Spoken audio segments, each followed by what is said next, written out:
people come to their 40s, 50s, they again, society's rules perhaps, but kind of want to slow down or thinking about retirement.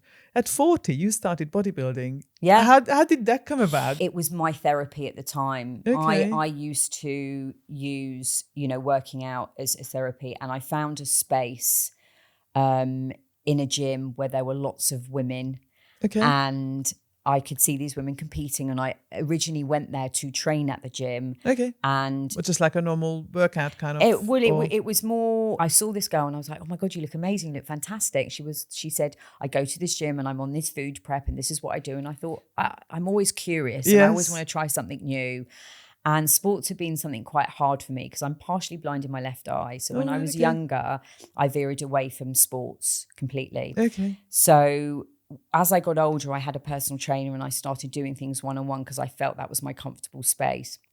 And when I found this group environment, I wanted to be a part of it. Okay. And so I went and I embarked on learning how to build my body and change my body. And I just thought it was just something that interested me. It was stepping on stage in a bikini in high heel shoes when I'm the most clumsiest person ever. No, you're not. I am. You can ask my husband. If I wear heels, I fall over. So for me, it was a real fear factor for me. Wow. And I think that was probably one of the pinnacle moments that my life began to change because I'd done something for myself. I'd blended I was blending the family. I was dealing with the children. I was dealing with a lot of heartache, a lot of stress. I found something where I felt a part of a community that took me away from that, if that makes sense. And it was yours. And it was mine. It belonged to me. And it was something that I was doing. How long did you do that for? I did that from 2014 to 2017, I think. I did 2 competitions. The first one I did Miami Pro, and I entered a few categories and I won the Fit Mum. I came 4th or 5th in the Fit Mums competition. Oh, but it was an achievement, and I had my parents in the audience screaming and my kids screaming, and it was brilliant. It was absolutely brilliant. It was I'd walk around the house in my bikini and my heels and to practice, to do my poses, to feel confident.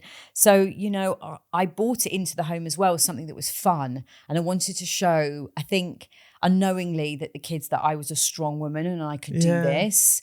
And I think they can rely on you. But also, I think more importantly, the examples you were showing that you were going after something that you set out to do, and you were achieving, you were being rewarded for it. So showing them that hard work in its own way does pay off. Yeah, definitely.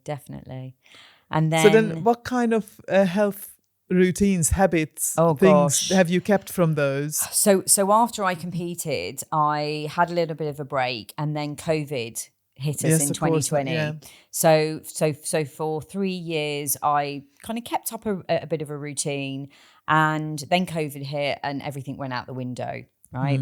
So I decided that before I turned 50, I wanted to do something, and I didn't want to do a competition again because it's really harsh, and I didn't want to put my body through that.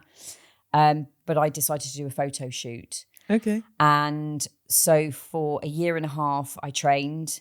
I'd be up at 5:15 in the morning. We turned our garage into a gym. Right. At the bottom of the garden. So I had my own gym, bought all my own stuff, my own equipment, decked it all out, and I started learning from an online coach how to train myself without a personal trainer being with me. Right. And that was another challenge in itself, because lifting a weight correctly, using the right technique, learning from videos, I had to re-watch back these videos. I had to get my technique right. It was a whole different way.